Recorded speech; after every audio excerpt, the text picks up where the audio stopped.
Hi, shalom everyone. I thought I would do a video with in regards to the elections in Bet Shemesh, which is going to take place here at the end of February 2024.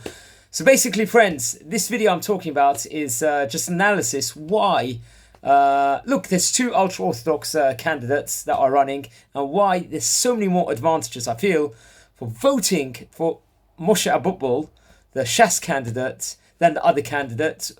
If someone feels compelled or really wants to vote for an ultra-Orthodox candidate. Because at the moment there's three people running, and the current mayor, there's a very good chance anyway she might get 40% in the first round, and she might win anyway. So there is that realistic possibility. Just I personally think that might happen over here. But a lot of people out there also, maybe in the yeshiva community, will, at the end of the day, want to vote for an ultra-Orthodox candidate. That's what's going to happen. Or maybe if they don't agree with the ultra-Orthodox candidate, they might not even vote at the end of the day.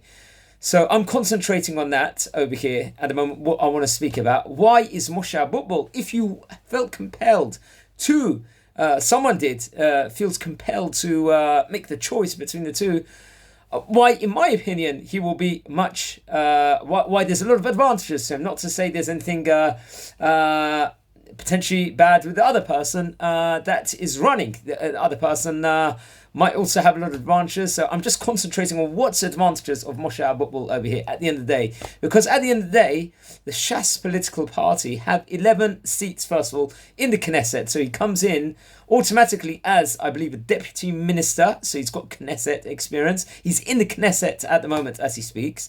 And he's coming in with 11 seats. That's nearly 10% of the entire Knesset over there. It's nearly about 20% of the coalition. So potentially, I would have thought, because of that, and the other candidate is only coming with a few seats. So potentially there's a lot more he can bring in from the, let's just say, probably the treasury of the country. So just from a financial point of view, for bringing money into the city, because he's also deputy minister, there's probably a lot of advantages. But obviously I'm not saying that.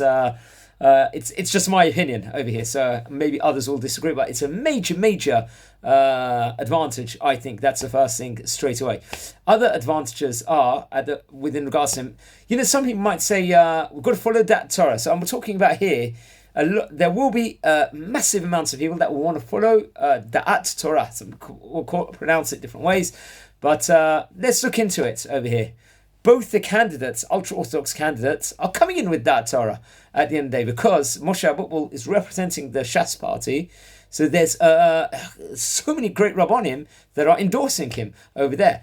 And also, not just that, he has got a broad appeal at the moment, because I believe Visionitz and other Hasidish sectors are also supporting, which are major sectors over here in Bet Shemesh, and they come with great Rabbonim also. So he's bringing and I think there's other factions even among the Lithuanian community. So there's a lot of rabbis endorsing Moshe Abutbol and the other candidate also. So technically there's the Torah on both sides to go with. There's you can't get on both sides if that is a coin. Now, I want to say there is another issue at the moment, just in general in the Haredi sector, which is a major issue for Sephardi people.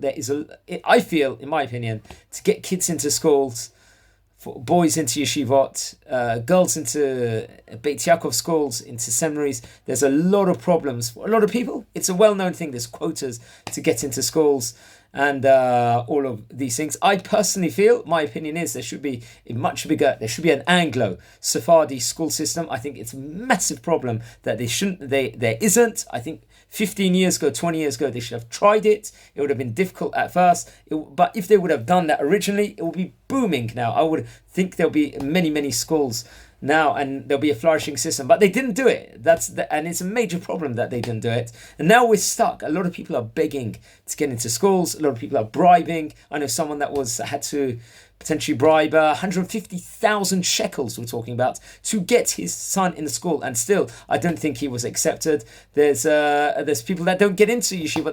They're off the derech rate because of this is so high. So if you've at least got a Sephardi mayor and they're in the coalition over there, just in general, statistically, the potentially will be more cared for, because if it's another candidate, not to say that he won't do it, we don't know yet, we don't know what to judge, but there's higher chances that there'll be less girls outside the seminary, just from the track record, from general statistics out there, because every year, come what June, July, whether we like it or not, let's not sugarcoat it. It's a major issue.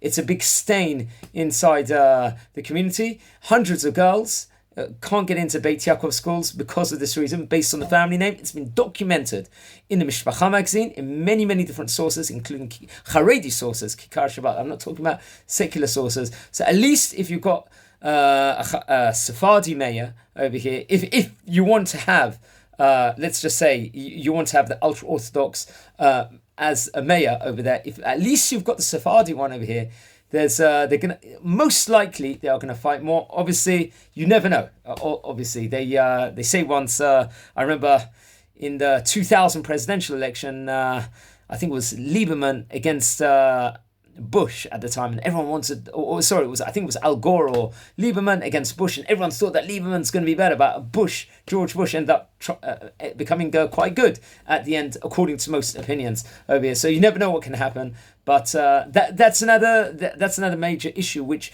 some Sephardim also are very, very worried about over here, because there's a lot at stake. But he brings in a broad appeal, and another major advantage about him, he's coming in with different. There are some Litvish communities that are supporting Moshe Abutbol. There is a big Hasidic sects that are supporting him, and then there's obviously the Shas party, which, remember, Shas is not all Haredi also. So he's also got Masorti voters.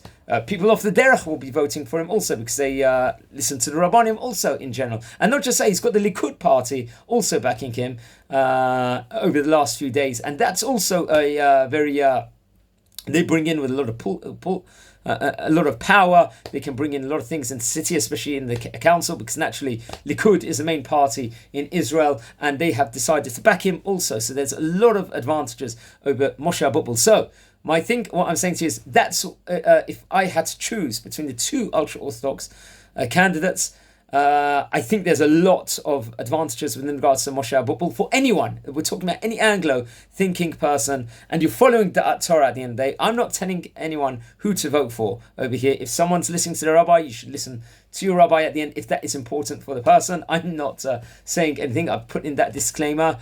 But it could all be academic anyway, because it could be, there's a strong chance that the current mayor will win anyway. So I'm not saying anyone which way to go for. I'm just saying if there's a choice, because some people are compelled to vote for an ultra-Orthodox mayor, that there's a lot of advantages within regards to Moshe Abutbol. He's coming in with just a variety of people backing him also. However, the other candidates, it's mostly just Lithuanian and Hasidish. Those are the two concentrated ones. Within regards to American voters, that might be strict. They're anyway falling in those categories as a general thing. And I don't know how the modern let's say Haredi or Hardal vote is going to go. That I'm not a prophet to say. I don't know how important. Obviously, remember, at the end of the day, there's a lot of issues at stake for the city. And I will add on to another thing at the end of this. It's very important that the mayor, the next mayor, is going to be fair to everybody, because it's so diverse at the end of the day. Bet Shemesh is. We've got everybody at the end of the day over here. We're all human beings. We're all got to be treated with kavod. And we, by the way, since 7th of October, there's so many more issues that we have to look into. It's not so simple. Who's the mayor? There's so many security issues. We don't know what's going to happen next. At the moment, we've got so many heroic soldiers on the line. So there's so many things, so many different areas that have to be taken into consideration. It's not so simple where you just give everything to the coalition. There's so many things that we have to grapple with. And so many important issues, and so many people are paying our Arnona money, tax money. We've got to be fair on everyone. That's one thing the mayor's got to do. There's got to be unity, achdut, continuing over here. As I said before, this is for people. What I'm talking to are the ultra-Orthodox voters over here. I'm just bringing an opinion why Moshe Abutbol is much more, could potentially be a lot better in my opinion. And once again, it's not to say the other guy won't be good. Also, I hope we'll all be able to have a l'chaim together. Whatever is going to be the outcome at the end of the day is going to be the right thing. And whoever does win the election at the end, we all get behind them, and let's hope that whoever the candidate will be totally fair for everyone, and we'll see simcha, bracha, bezrat Hashem, and we'll see the rebuilding of hopefully there'll be the rebuilding of the third Bet Mikdash before there's even going to be the election taking place. Let's hope for that. And I'm coming with love here. I love you all. I hope we all do good inside the city and just good things. I'm a positive person over here. I'm trying to make this a positive video, not to say that one person so the other. I'm just saying why if there's ultra orthodox candidates, why there's so many things. I add on one more thing also. Moshe Abutbol, he was a mayor for many, many years also, so he comes with experiences. And don't forget, if he made mistakes, which you probably will say, he's going to learn from them now. He'll probably have a different coalition behind him. He's probably learned a lot in the learning curve, and that obviously learning from mistakes and stuff that will make a better mayor also potentially. And remember, he's had some years of being in the Knesset also, so he's got ties with everybody, with Netanyahu, with all the key figures in the thing. So Bezrat Hashem, wishing you all Shabbat Shalom. I want to give my insight on this. I had to get it. I have to say something because I see personally Moshe Abutbol hasn't really said much to the English community in general. One extra thing is sometimes when the person that is quiet and doesn't promise so much, or doesn't say so much, like it seems like he's advertising, but he's not like saying everything. Sometimes it works in their advantage because we know that Benny Gantz, I think it was in 2019 or 2020 election, he threw his hat in the ring. He didn't say much at the end, then he nearly actually became the prime minister at the end with the seats he had in blue and white. So at the end, so I would say that if there's a lot of advantages if anyone is going to choose an ultra-Orthodox candidate. Moshe Abutbol comes with a lot of pluses. So I'm wishing you all a great day. Take care.